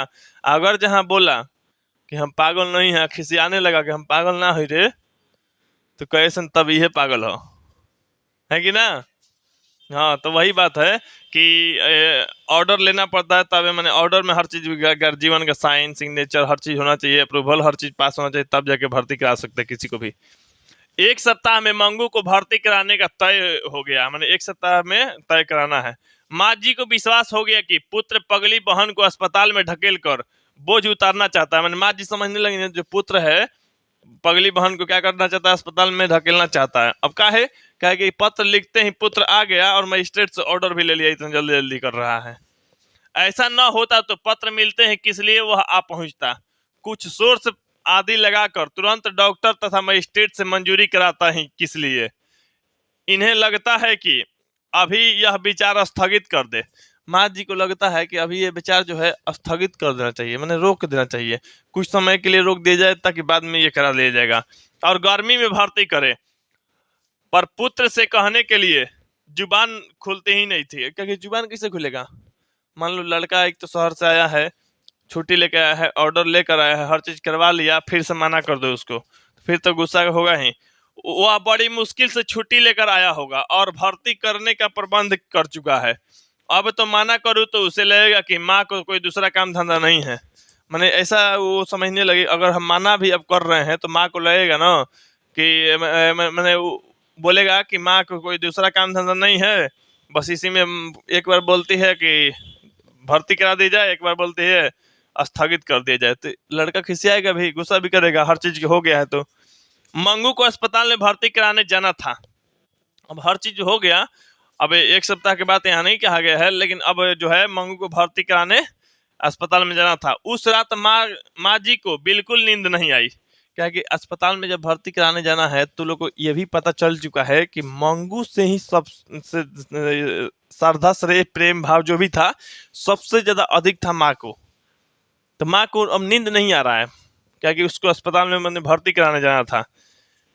सुबह एक विचार यह भी आया कि वह साथ में न जाए तो अच्छा, मैं साथ में जो विचार आया वह साथ में न जाए तो अच्छा। मैंने गांव के लोग या लड़के लोग या कोई लोग मैंने बोलने लगा कि मंगू के माँ अस्पताल में न जाएगी तो अच्छा रहेगा, क्योंकि जाएगी तो वहां भी रोने लगेगी, ये सब करने लगेगी। अस्पताल वाले बेटी को उनसे अलग करेंगे तो यह इन सहन नहीं होगा, पर अस्पताल में कैसी व्यवस्था है यह सब अपनी नजरों से देखेंगी नहीं, तब तक चैन पड़े यह संभव नहीं था। मतलब ठीक है, अस्पताल में ना ले जाना तो उचित है, लेकिन जब तक ये अस्पताल की विधि व्यवस्था नहीं देखेगी ना, तब से इनको चैन नहीं मिलेगा। क्या कि मान लो ये आंख से देखना चाहती थी मेरी बेटी को किस तरह से रखा जाएगा, कैसा व्यवस्था है वहाँ अस्पताल का, तो ये अपने आंखों से देखना चाहती थी, इसलिए विवश हो जाने को तैयार हुई। पर मंगू को लेकर वह घर से बाहर निकलने लगे, तब मानो उन पर ब्रह्मांड का भार आ गया। ऐसा कहा जाएगा तो लोग से प्रश्न पूछा जाएगा कि मंगू के माँ को ब्रह्मांड का भार कब आ गया, तो जब बेटी को अस्पताल ले जाते समय जब बाहर निकल रहे थे तब उन पर पूरा ब्रह्मांड का क्या आ गया, भार आ गया। आंखों में सावन भादो शुरू हो गया। सावन भादो का मतलब मुहावरा के अर्थ में कहा गया जरा, मैंने रोने लगी, आंखों से आंसू झिलमिलाने लगे। नजर मंगू पे चिपक गई थी, वह किसी भी तरह उखड़ती न थी, मैंने किसी तरह नजर ही हटती नहीं थी। मंगू अपने को पहनावे गए कपड़ों को रंग जी भर के देख रही थी। जो मंगू पागल थी वो अपना पहनाया गया कपड़ा को जी भर के देख रही थी। मैंने भाव में आ गई हो जैसे माँ जी को के तरफ देखकर वह हंस भी पड़ी। मैंने कपड़ा देख के हंस रही थी। मैंने नया कपड़ा पहनाया गया था ना ले जाने के लिए अस्पताल, तो इसलिए वो देख के हंस रही थी मंगू। उस समय माँ जी का कलेजा कट कर रह गया। गाय बैल भी जब अपने पुराने खूंटे से खोलकर दूसरी जगह ले जाया जाता है तब उसे नए आसामी के घर जाने में आनाकानी करते हैं। मंगू को इतनी भी ध्यान नहीं था। मैंने इसे कहने का मतलब है गाय भैंस को भी अगर खूंटा से खोल के कहीं बेच दिया जाता है चाहे दूसरे के यहाँ भेजा जाता है तो गाय भी जाने में आनाकानी करती है या उदास जैसा चेहरा या मतलब अलग लगता है। लेकिन मंगू को उतना भी पता नहीं चल रहा था हमको कहाँ ले जाया जा रहा है। मंगू बेचारी खुश थी और कपड़ा अपना देख के। मंगू को इतना भी ध्यान नहीं था। यह प्रत्यक्ष अनुभव करती माँ जी ड्यूढ़ी से फिसल गई। ड्यूढ़ी ये जो भी मतलब सीढ़ी कहो ड्यूढ़ी कहो जो भी, तो उससे फिसल गई। हृदय कलकला उठा। अबोध पुत्री की दुनिया में कोई नहीं है। सगी माँ भी उसकी न हुई। सगी माँ मैं सगा माँ होते हुए भी हम उसका नहीं हुए, चाहे उसका केयर नहीं किए, ध्यान नहीं किए। हम अस्पताल में भर्ती कराने के फैसला ले लिए और अस्पताल में भर्ती कराने जा रहे हैं। देखो पुत्र का हृदय भी भर आया। मैंने देख के उस तरह से पुत्र को भी मैंने लगा होगा दुख दर्द जैसा। माँ की तरफ आंखें उठाने जितनी भी उसमें हिम्मत नहीं थी। जितना विलंब होता था उतना ही ट्रेन पकड़ने का समय भी कम होता था। क्योंकि विलंब मतलब लेट, देर देर जैसे जैसे देर होगा वैसे ही ट्रेन पकड़ने का समय क्या होगा, मैंने कम पड़ने लगेगा। आंगन के बाहर गाड़ी में जूते बैल पांव उठाने को तत्पर हो रहे थे। पुत्र ने माँ की तरफ आंखें बिना किए लथड़ाकर पांव उठाते हुए कहा, देर हो रही है, अब निकलना चाहिए। आंगन से निकलते समय उसने धोती के कोने में आंखें पोंछी। ये प्रश्न देता है तू लोग को। तो मंगू के माँ जब मंगू को अस्पताल में भर्ती कराने जा रही थी तो आंख किसमें मैंने रोई हुई आंख को किसमें पोछी थी? धोती के कपड़े में, गमछा में। ये सब दे देगा ना तो भैया डायलॉग नहीं चल रहा है तो हे प्रभु ये क्या हो गया, गमछा भी खुल गया ना, उसमें धोती मारना है, कोची मारना है। हाँ याद रहेगा ना, इसीलिए तो बता रहे हैं ताकि एक चीज पे ध्यान तो लोग को रहेगा, भूलेगा नहीं, चाहे कितना भी दिन हो जाए तो लोग याद रहेगा। पड़ोस की एक स्त्री ने मंगू का हाथ पकड़कर आगे किया। दूसरी स्त्रियों ने माँ जी को, मैंने स्त्री लोग पकड़ के हमने आगे कर दिया क्या ये लोग रो रही थी तो ये लोग धीरे धीरे मैंने आगे कराया गया, सहारा दिया। अंत में कड़वा घुट हृदय में पीकर घुटने पर हाथ टेके हुए खड़ी हुई। दो स्त्रियों ने पकड़कर चढ़ाया तब उनसे बैलगाड़ी पे चढ़ा गया। मैंने दो स्त्री पकड़ के चढ़ाई तब वो बैलगाड़ी पे चढ़ी।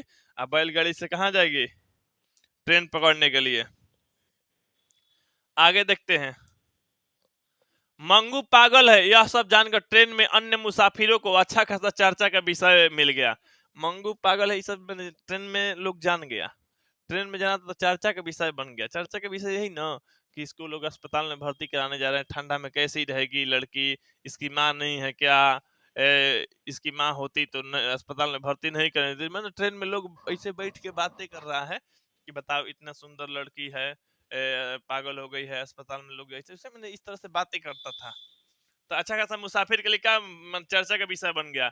ऐसी खाती पीती सुखी लड़की को अस्पताल में रखेंगे तो 1 महीने में ही लड़की ये लकड़ी जैसी हो जाएगी, कुछ लकड़ी जैसी हो जाएगी, मैं सूख जाएगी। वहां तो जानवरों की तरह जितना दिया जाएगा उतना ही खाया बस। ऐसा ट्रेन में बात कर रहे हैं कि बस अस्पताल में क्या है, जितना दिया जाएगा खाने को खाया तो खाया, नहीं तो ठीक है। घर पे क्या है, जबरदस्ती लोग खिलाता है, जबरदस्ती खिलाता है। हमारे गांव में एक वृद्धा को उसके लड़के 5 साल से अस्पताल में भर्ती कर आए हैं। मैंने उन लोग ट्रेन में लोग बतिया रहा है ना, पर कुछ भी फर्क नहीं पड़ा। मैंने ट्रेन में लोग बतिया रहे थे। हमारे गांव में एगो वृद्ध पागल थी तो उसको भर्ती कराया तो 5 साल से कुछ नहीं हुआ है, कुछ ठीक नहीं हुआ है। गांव का कोई व्यक्ति मिलने जाता है तो वह रोने लगती है, पांव पकड़कर कहती है मुझे यहाँ से ले चलो। पर आज के लड़के लाते ही कहाँ मैंने नहीं है। ऐसे लड़के से क्या आशा रखी जाए। मैं ट्रेन में आपस में लोग बात कर रहा था, बतिया रहा था, इस तरह से बातें बोल रहा था जिस तरह से चित्र तुम लोग को दिया गया है। लड़के तो ऐसे अच्छे हैं, लड़का क्या है, अच्छा है, पर आजकल के बहुएं जानती हैं ना, पहनना और ओढ़ना हो, इसलिए अधिक आदमी घर में पोसता ही नहीं। मैंने सही बात है कि आजकल के पुत्र तो ठीक है, लेकिन बहू लोग क्या चाहती है कि पहनना ओढ़ना खाना पीना ये सब झेलना, इसलिए ज्यादा लोग को घर में रखना ही नहीं चाहती है। सही बात है, सबके घर में यही हाल है। अगर 2-3 गो रिलेशन में भी के आके रहने लगे तो उन लोग को क्या लगेगा, मैंने आनाकानी लगेगा, मैंने रखना नहीं चाहेगी। इस लड़की की मां नहीं है क्या, मैंने ट्रेन में आपस में लोग बात कर रहा है कि इस लड़की की मां नहीं है क्या। माँ जी को यह घाव असहाय हो गया। मैंने लगा कि असहाय मैंने बिना सहने लायक ये घाव लगा, बिना सहने लायक बात लगा, क्या कि लोग इन्हीं के सामने कह रहा था कि ये लड़की की मां नहीं है क्या। आंखों में आंसू आ गए, कंठ रूठ गया, शर्म से आंखें झुक गई, साथ ही साथ सिर झुकाते ही माँ जैसा उनका दावा भी अपने आप व्यक्त हो गया। मैंने रोने लगी बतिया सुन के, रोने लगी तो पता नहीं चल गया कि यही माँ है। बाप रे, आप माँ होकर इसे ढकेल रही हैं, फिर अस्पताल वालों को क्या दोष दिया जाए। ट्रेन के लोग बात बतियाने लगा, अपने बोलने लगा उनसे कि आप माँ होकर भी अस्पताल में ढकेल रही हैं, तो फिर अस्पताल वाला के दोष कौची दिया जाए। माँ जी, यदि अकेली होती तो लड़के को बुरा लगने का भय भी ना होता तो लौटती गाड़ी से मंगू को लेकर घर वापस आ जाती। इतना जब सुनने के बाद, इतना रोने के बाद, इतना कहने के बाद, अगर लड़का नहीं होता ना उनका, माँ जी का मैंने मंगू का भाई नहीं होता, तो माँ जी लड़की को लेकर मैंने मंगू को लेकर घर आ जाती। परंतु दूसरा उपाय नहीं था, इसलिए भारी कदमों और भारी हृदय से वह अस्पताल में प्रविष्ट हुई मैंने दाखिल हुई, मैंने प्रवेश की, अस्पताल में मैंने दाखिल हुई। कौन आई है, मंगू आई है, हाँ, कौन आई है। चल देखो, मुलाकात का समय था। मुलाकात का समय मतलब देखो बता रहे हैं, मुलाकात के समय क्या होता है, अस्पताल होता है चाहे जेल होता है, लोग यहाँ अपने अपने घर के लोगों से मिलने के लिए खाना पानी लेके जाते हैं, हालचाल समाचार के लिए लोग जाते रहता है कि नहीं। इसलिए बीच के खंड में रोगी और उनके सगे संबंधी अलग अलग बैठे थे। माने मिलने का समय था तो रोगी और उनके जो परिजन जो थे, उनके गर्जीवन लोग मिलने आया था। स्वजनों द्वारा घर में बुलाया, घर से लाया खाना काफी लोग खा रहे थे। स्वजन माने अब अपना गर्जीवन जो द्वारा खाना लाया गया था वो लोग खा रहे थे। कोई कोई फल खा रहे थे। एक पागल पति के साथ पत्नी घर की और बच्चों की बातें कर रही थी। एक पागल पत्नी से उसका पति मिलने आया था। एक पागल पत्नी से क्या, मैंने पत्नी पागल थी तो उसका पति क्या आया था, मिलने आया था। उससे वह लिपट पड़ी थी मैंने।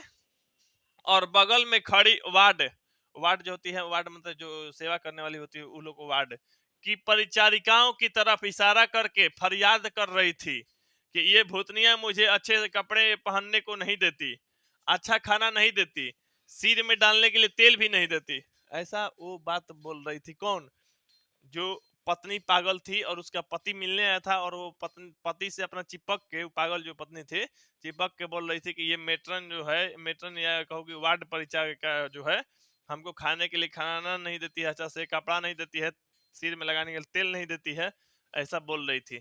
लेकिन वो क्या थी, पागल न थी। तो आदमी, कहा जाता है ना, कोई भी चीज अगर सही से नहीं बोल पाए, नहीं कर पाए, तो लोग कहते हैं एकदम पागल है का रे, है कि ना।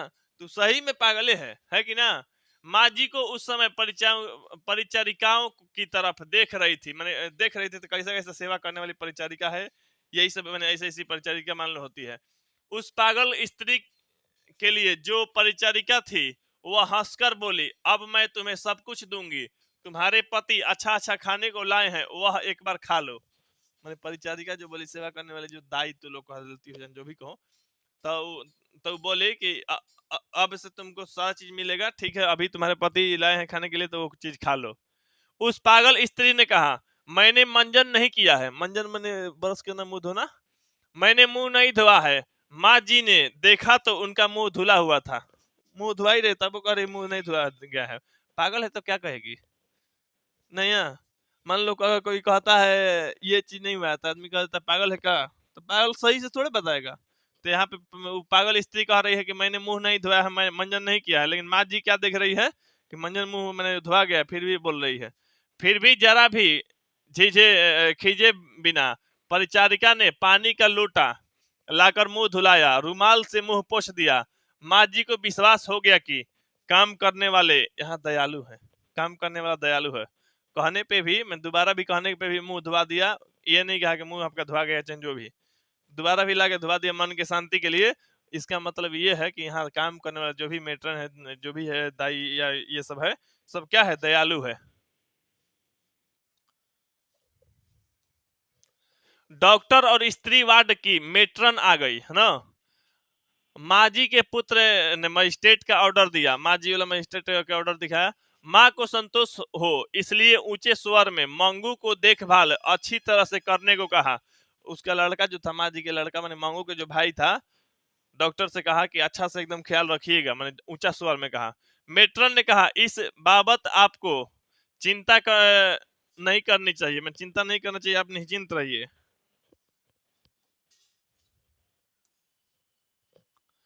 बीच ही में माँ जी बोली, बहन चिंता तो इसलिए करनी पड़ती है कि कि यह एकदम पागल है, कोई इसके पास बैठकर खिलाए नहीं तो यह खाती भी नहीं।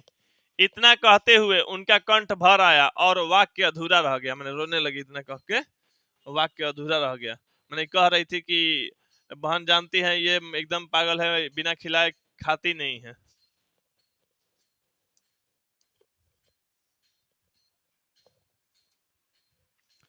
दूर खड़ी परिचरिकाएं निकट दौड़ आई। एक बोली, माँ जी आप किसी तरह की फिक्र न करें, हम इसे मुंह में कौर डाल डाल कर खिलाऊंगी। मैंने परिचारिका बोलने लगी कि आप किसी तरह से टेंशन मत कीजिए, हम लोग इसके मुंह में कवर डाल डाल के खिलाएंगे। भरी भरी आवाज में माँ जी बोली, यही तो बहन मुझे कहना है, इसे टट्टी पेशाब का भी ख्याल नहीं रहता है, यह रात में कपड़े बिछाने तो देखना, बिगाड़े तो देखना, नहीं तो गीले में ही सो रहेगी तो वायु हो जाएगा, माने कोई दिक्कत हो जाएगा गीला में अगर सोई हुई रहेगी तो।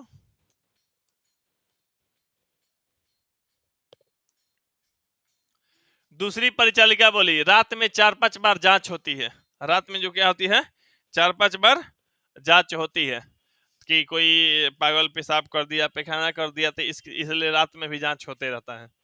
माँ जी ने कहा रात में वे रोशनी जलती रहने से इसे नींद नहीं आती है, जिसे नींद नहीं आती है उसे नींद की दवा दी जाती है। मैंने मेट्रन बोल रही है या परिचारिका बोल रही है, तो जिसे नींद नहीं आता है नींद की दवा दी जाती है। आप इसका फिक्र ना कीजिए, क्योंकि ज्यादातर लोग पागल होता है टेंशन की वजह से, तो उन लोग को तो नींद की दवा दे के ही सुलाना पड़ता। तो ये कह रही है कि यहाँ पे नींद की दवा दी जाती है, सोने के लिए कोई मैंने बात नहीं है।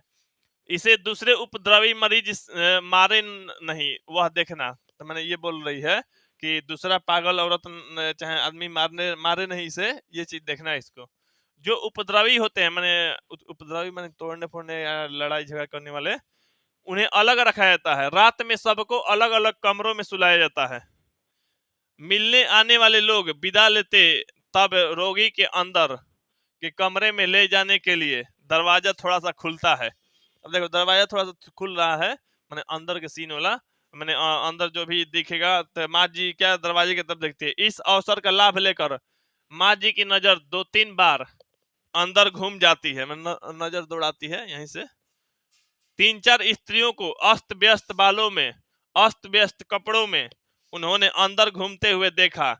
एक ने उनकी तरफ देखकर छाती कूटी और भयभीत आंखों से देखा कि वह डर गई। माँ जी मैं देख के डर गई, एकदम मैंने पागल हुई है तो गजीब गजीब रोल करेगा, देख के डर गई कि अंदर में अस्त व्यस्त कपड़ा, अस्त व्यस्त बाल में एकदम वो आंख गुड़र के देख रही है, तो डर ना जाएगी। आह दादा, ये तो बाहरी के सीन है, अंदर के सीन ऐसा ऐसा है। इस पर उन्हें अंदर के रहने की जगह देखने की इच्छा हुई, मैंने इच्छा की मांग की, मंगू को जिस कमरे में रखना हो वह मुझे दिखला दे। मैंने माँ जी बोली ऐसा, तो मंगू को आप लोग जिस कमरे में देखिए रखिएगा वो कमरा हमको दिखला दीजिए। मेट्रन ने कहा, अंदर किसी को देखने जाने का नियम नहीं है, मतलब नियम परमिशन नहीं है।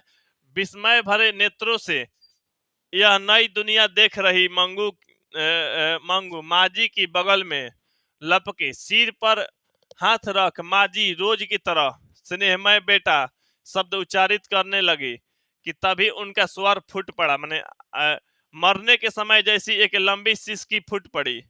इस अक्रंदन में सारा अस्पताल डूब गया। क्या हो गया? सारा अस्पताल डूब गया। मैंने इस तरह से वो रोने लगी।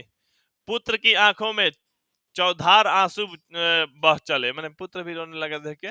ऐसे रुदन से अभ्यस्त हो गए डॉक्टर, मेट्रन और परिचारिकाओं के हृदय भी भर आया। मैंने देख के ऐसा लोग मैंने रो रहा था दोनों लोग। दीवारें भी आर्द्र हो गई। आर्द्र हो गई मैंने गीली हो गई, ऐसा मैंने रो रहा था। मैंने एकदम शांत माहौल जैसा हो गया। इतना स्नेह भरा किसी पागल का स्वजन आज तक आया हो यह कहाँ किसी ने देखा ही नहीं था। क्योंकि पागल के जो गर्जीवन है तो रोएगा थोड़े भर्ती कराते वक्त, लेकिन ये लोग आके रो रहा था। क्या कि पागल है तो बोलेगा कि थोड़ा जल्दी ध्यान रखिएगा अच्छा से ताकि ठीक हो जाइए। जो भी है, किसी का पत्नी पागल हो जाएगी, किसी का पुरुष पागल हो जाएगा, किसी का लड़का लड़की जो भी है इस तरह के, लेकिन रोता नहीं था लोग गर्जीवन लोग, लेकिन ये लोग रो रहे थे। एक परिचारिका हाथ का रुमाल फटका कर मंगू का ध्यान अपनी तरफ खींचकर बोली, चाहिए तुम्हें, ये लो। मैंने रुमाल फटका के झोड़ के रुमाल अब अपना तरफ ध्यान ले के मैंने उसको अंदर ले जाने की कोशिश की मेट्रन, ताकि यहाँ से जब ले जाया जाए। मंगू रुमाल पकड़ने के लिए माँ को छोड़कर एकदम खड़ी हो गई। थोड़ा रुमाल पकड़ लेने के बाद, थोड़ा सा पकड़ा के बाद उसके हाथ थपथपाकर परिचारिका मीठे शब्दों में बोली, तुम मेरे पास रहोगी ना बहन? मैं अच्छा अच्छा खाने को दूंगा, नए नए कपड़े पहनाऊंगा। मंगू उसके चेहरे के तरफ ही ताक रही थी, क्योंकि समझ में नहीं आ रहा था ज्यादा, उसको बस देख रही थी। इसलिए उस क्षण का उपयोग करके चलो दूं कहा और उसका हाथ पकड़कर आगे किया। वह दरवाजा आधा खुला और मंगू को अपने अंदर ले गया। मैंने अपना अंदर ले गई मंगू। तो माँ जी देखो क्या चिल्ला रही, मंगू मंगू कह के कलेजा कांप उठे। ऐसी चीखें माँ जी ने पुनः निकाली। मैंने मंगू मंगू कह के रोने लगी।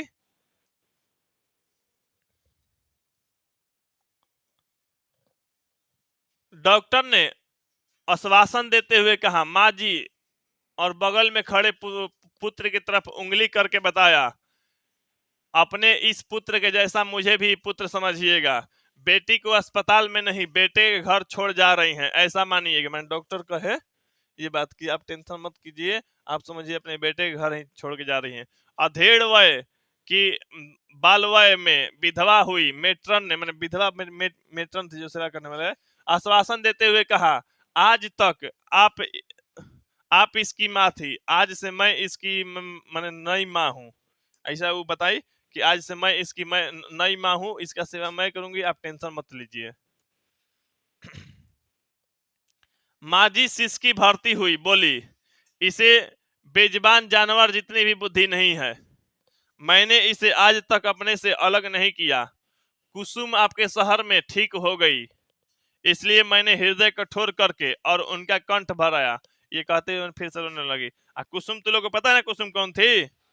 इन्हीं के अस्पताल में ठीक हुई थी, इसलिए मंगू को भी भर्ती कराया गया। मेट्रन ने कहा, उस कुसुम की तरह यह भी थोड़े समय में समझदार हो जाएगी।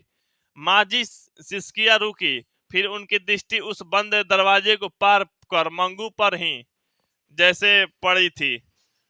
मंगू ने जैसे उन्हें याद दिलाया हो वैसे वह बोली, वह रूखी रोटियां नहीं खाती। मैंने शाम के भोजन में रोटी दूध के साथ दीजिएगा, दूध नहीं हो तो दाल में, मैंने दाल के साथ ये सब दे दीजिएगा, लेकिन सूखी हुई रूखी हुई रोटी नहीं खाती है। माँ जी की करुण आंखें की तरफ नजर करने की मेट्रन की शक्ति लुप्त हो गई। मैंने इनके तरफ अब देख नहीं रही थी, इतना ही रो रही थी। वैसे ही वह नीची दृष्टि किए हुए बोली, अच्छा माँ जी, मैं उनका पुत्र मंगू को अस्पताल में भर्ती कर बाहर आ गया। मैंने वो दोनों लोग क्या हो गया, अस्पताल में भर्ती करके बाहर आ गया।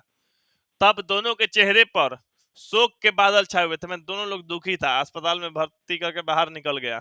चुपचाप दोनों बाहर खड़ी घोड़ा गाड़ी में बैठे विदा हुए। ट्रेन के डिब्बे में पांव रखते ही माँ जी को याद आया, अस्पताल में सोने के लिए चारपाई देते होंगे या नहीं। माने बाहर निकलने के बाद अब सोची तो अस्पताल में सोने के लिए चारपाई देता होगा कि नहीं, क्या कि ये चारपाई के बिना नहीं सोती है। मंगू धरती पर कभी नहीं सोई है, इसलिए चारपाई नहीं होगी तो उसे ठीक से नींद नहीं माने आएगा, नींद नहीं लगेगी।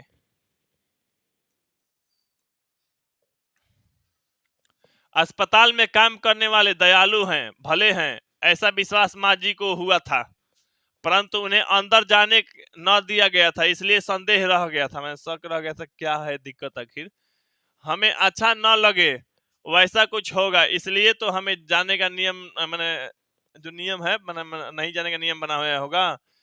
इस बात का पुष्टिकरण करता था वह अधखुला दरवाजा। अधखुला दरवाजा में जो देखी थी ये, वो देख के इनको लग रहा था कि अंदर में कुछ न कुछ जरूर है। भूत की तरह घूमती गंदी और भूख से मरती सी भयानक लगने वाली पागल स्त्रियां, इसके साथ ही माँ जी को मंगू उन्हें न देखकर रोती हो वैसी आवाज सुनाई दी। उनकी आंखों में आंसू निकल पड़े। बगल में बैठी एक स्त्री ने पूछा, माँ क्यों रोती हो? मैंने ट्रेन में चाहे जो भी है, मैंने बगल में औरत पूछी, मैंने क्यों रोती हो? किसी की मृत्यु हो गई है क्या? मैंने बगल में कोई औरत मैंने पूछने लगी माँ जी से, किसी की मृत्यु हुई है इतना आप रो रही हैं? रात में 11:15 बजे घर आई, तब उनकी राह देखती पड़ोसीन, मैंने गांव घर के पड़ोसीन राह देखती है जो उनके कुटुंब की ही थी। कुटुंब ने जैसे बगल की गोतिया की थी, वह जाग रही थी, मैंने इंतजार उनका कर रही थी। उनके लिए उसने खाना भी बनाया रखा था, पर दोनों ने खाने के लिए मना कर दिया। इनके लिए उसने खाना भी बना रखा था, पर दोनों ने खाने के लिए मना कर दी। स्वजन की मृत्यु का घाव ताजा हो तब जैसे आग्रह करने वाले भी जीभ नहीं खुलती। मैंने ऐसे नहीं है कि आग्रह जो करना चाहता है, खिलाना चाहता है, जैसे किसी की मृत्यु है तो कोई खिलाना भी नहीं चाहता जबरदस्ती, वैसे ही पड़ोसी ज्यादा खिंचातान न कर सकी। माँ जी के अंतर में एक तंबूरा बज ही रहा था। मंगू इस समय क्या कर रही होगी? मन माँ जी सोच रही थी रात में लौटने के बाद कि मंगू इस समय मैंने क्या कर रही होगी। पल पल में यही विचार उनके हृदय को बेध रहा था। कितनी ठंड है, उसे ओढ़ाया होगा कि नहीं, पेशाब करके गीला कर दी होगी तो उनका फराक और बिछौना बदला होगा कि नहीं। मैंने ये सब माँ सोच रही थी, मंगू की जो माँ थी यही सब सोच रही थी। जैसे मंगू उनकी बात सुन रही है वैसे वह बोली, घर से ही मैंने बोली इसे, मंगू उनकी बात सुन रही है, बेटा पेशाब न करना, ओढ़ा हुआ फेंकना मत, ये शब्द सोने के समय वह नित्य उच्चारण करती। फिर भी मंगू इस पर अमल नहीं करती, रात में पेशाब कर देती। मैंने ऐसा ऐसा बात सोच रही है, लेकिन मंगू की माँ सोच रही है कि रात में आखिर पेशाब कर ही देती है, कितना भी कुछ कहा जाए तो उसका फराक और बिछौना भी बदल डालती। मंगू मंगू बड़ी हो गई, फिर भी वह अपने साथ ही उसे सुलाती। माँ क्या थी, मंगू बड़ी हो जाने के बाद ही माँ उसको अपने साथ ही सुलाती थी, जिससे वह पेशाब करे तो तुरंत पता चले और उसे गीले में सोने रहने न पड़े। माने माँ अपने पास सुलाती थी, अगर पेशाब भी करेगी तो पता चल जाएगा, इसको उसी समय फराक और जो भी बिछौना बदल दिया जाएगा। तो सोचो माँ कितनी दयालु होती है।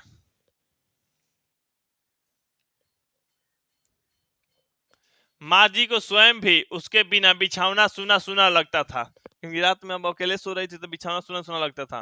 मन में हुआ मेरे साथ सोने की आदत है, उसे नींद आई होगी कि नहीं। मैंने मन में इनको लगा कि मंगू जो है मेरे साथ ही सोती है तो आदत है उसको, इसको नींद अकेले आया होगा कि नहीं। उनके लिए आंखें बावरी बन उन्हें ढूंढती हो वैसा ही उन्हें दिखा। उन्होंने चरपाई की पाटी पर अपना सिर पटका, मैं सिर लड़ाया खीस में चाहे जो भी, मैं माँ होकर उसे अस्पताल में छोड़कर आ गई। उनकी एक सिसकी फूट पड़ी, मैंने रात में फिर से रोने लगी।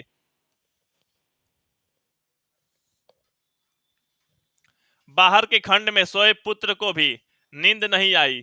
माँ को अपेक्षा उसे सवे हिस्से भी जितने भी मंगू के साथ ममता न थी। सोचो माँ के अपेक्षा उनके भाई को सवा हिस्सा बराबर भी मैंने उनका क्या था, मोह माया नहीं था। फिर भी भाई भी मैंने तो क्या वो रोने जैसा हाल में था। फिर भी उनके कलेजे पे वेदना का काला पत्थर रखा गया था। माँ की सिसकियों के साथ उसकी आंखों में भी आंसू बहने लगे और अपने को इतनी वेदना होती है तो माँ को क्या क्या होता होगा। मैंने लड़का सोचने लगा कि मेरे को इतना हो रहा है, रोइया रहा है, तो माँ को कितना दर्द होता होगा। माँ के हृदय का मांस वेदना कितनी क्रूरता से कौंच रही थी। उसका साक्षात्कार जीवन में पहली बार पुत्र को हुआ। मैंने ऐसा दर्द माँ को कितना हुआ होगा, ऐसा पुत्र को मैंने लगा। उसका हृदय पुकार उठा। माँ का यह दुख किसी भी उपाय से टालना चाहिए। पुत्र होकर इतना भी मैं न कर सकूं तो मेरा जीना व्यर्थ है। ऐसा लड़का सोच रहा है कि हम पुत्र होकर भी इतना भी न कर सके तो मेरा जीना ही व्यर्थ है। उसके साथ ही उसके अंदर ने प्रतिभा की मैं मंगू को जीते जी अच्छी तरह से पालूंगा। लड़का सोचा कि मैं मंगू को अब जब तक जी रहे हैं, चाहे वो जी रही है, तब तक उसको पालूंगा। बहू उसका मलमूत्र धोने को तैयार नहीं होगी तो मैं धोऊंगा। इसके साथ वेदना का काला पत्थर उसकी छाती पर से खिसक गया। वेदना मतलब कहने का जैसे पुत्र भी रोने लगा और सोचने लगा मैं पुत्र होकर माँ के लिए इतना नहीं कर सकती, बहन के लिए नहीं कर सकती, तो मैं किस तरह से पुत्र हूँ। अब उसको दर्द महसूस हुआ तो उसको लगा भी कि अब जो है इसको हम अच्छा से पालेंगे पोसेंगे। माँ जी ने दूसरी सिसकी ली होती तो वह उसी क्षण उन्हें अपनी प्रतिज्ञा सुनाकर सांत्वना दे देता। माँ फिर से अगर रोती तो लड़का इस तरह के मूड में हो गया था कि उसी समय अपना प्रतिज्ञा सुना देता था, मैं इसको पालूंगा, मंगू को मैं रखूंगा। पर वह शांत पड़ गई लगी, इसलिए उसने भी सोने के लिए आंखें पर पलके गिरा ली। सुबह जब चक्की की और मथने की मधुर आवाज गूंज रही थी। चक्की और मथना, मथना मैंने जैसे माठा महने वाला होता है ना, तो मथना के जब आवाज सुनाई दे रहा था तब सारे गांव के जैसे बेद डाले वैसे ही चीखे माँ जी ने मारनी शुरू की। मैंने चीखे मारने लगी, मैंने रोने लगी है ना।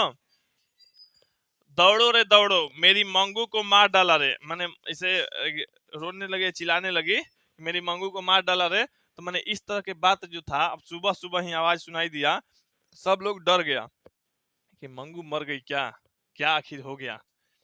पुत्र चरपाई से उछल पड़ा। मैंने सुन के पड़ोसी दौड़े आए, चकिया और मथनिया रुक गई। जिसने भी सुना वह दौड़ आया और फिर आए वैसे ही ठिठक गए। माँ जी मंगू की श्रेणी में मिल गई थी। मंगू कैसी थी, पागल, और उसी की श्रेणी में कौन मिल गई, माँ जी मंगू की श्रेणी में मिल गई। मैंने माँ भी कौची हो गई, पागल हो गई। तो ये इतना पे ही तू लोग को कहानी अपना खत्म हो गया।